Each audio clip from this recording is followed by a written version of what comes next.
been nearly 5 years of war. Now there is an agreement for a ceasefire in Syria. That announcement just about an hour ago from representatives and international talks in Munich, and that's where CCTV's Guy Henderson is standing by. Guy?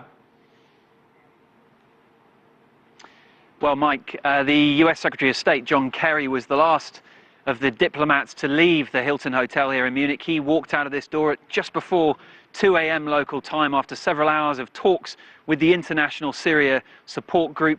17 countries from around the world, all of the major stakeholders. There was even representation from the Syrian opposition here as well. And there was what appears to be, and I say this cautiously, a very significant breakthrough. Just to give you the highlights of it, firstly, an immediate or almost immediate channel of humanitarian aid running into Syria. That will be overseen by a working group which will start its work in Geneva in Switzerland within literally a few hours from now, and humanitarian aid we expect to start flowing into Syria, overseen by Russia and the United States, cooperating in that regard. Humanitarian aid flowing into Syria. Then number two, at the conclusion of these talks, during a press conference, Secretary of State Kerry announced that there would be a cessation of hostilities within 1 week. Again, a task force assigned, again overseen by the Russians and the Americans, that will prepare the forces on the ground, the complex web of different factions and forces battling each other through this increasingly complex civil war towards a cessation of hostilities. It's not at this stage being called a ceasefire, but a cessation of hostilities. Some discussion around whether there may be a difference between those two. But certainly diplomats here seem to believe that at this stage, UN Resolution 2254 can still be on track. And just to remind you, that would be a peace deal by the middle of this year and elections by the middle of next year. What we have here are words on paper.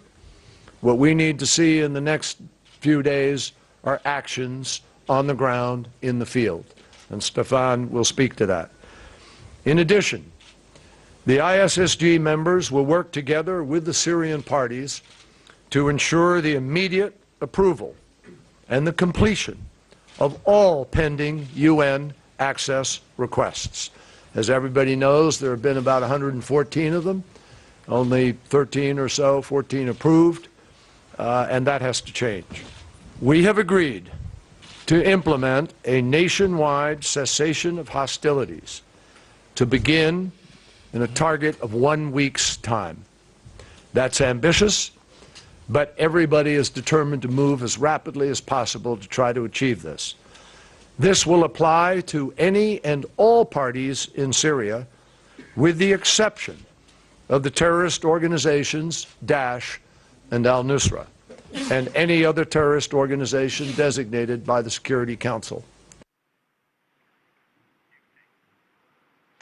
Well, another significant development appears to be what the Russian foreign minister said was a new level of cooperation militarily as well, actively cooperating in what he described as a common approach towards ISIL, and also various military forces operating over Syria, trying to coordinate to ensure that there aren't similar incidents to the one we saw between Turkey and Russia on 2 occasions in recent months. This is a complicated task. There are too many stakeholders involved in military activities, and it is important to use the unique potential of the International Syria Support Group, which unites almost all countries that have some kind of leverage on those fighting on the ground. Well, and that, of course, will be the challenge going forward. Both sides were very,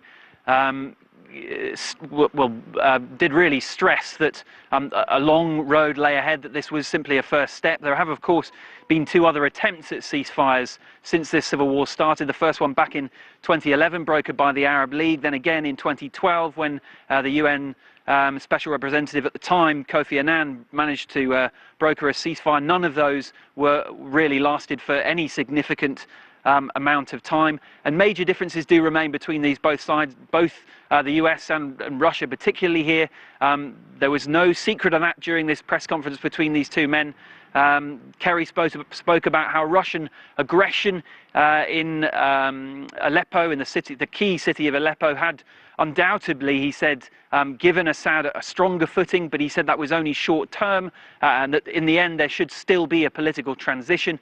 Lavrov's response to that, was that, the Syrian government, in his view, had every right to take out and remove what the Syrian government and the Russian government see as an illegitimate force occupying the city of Aleppo.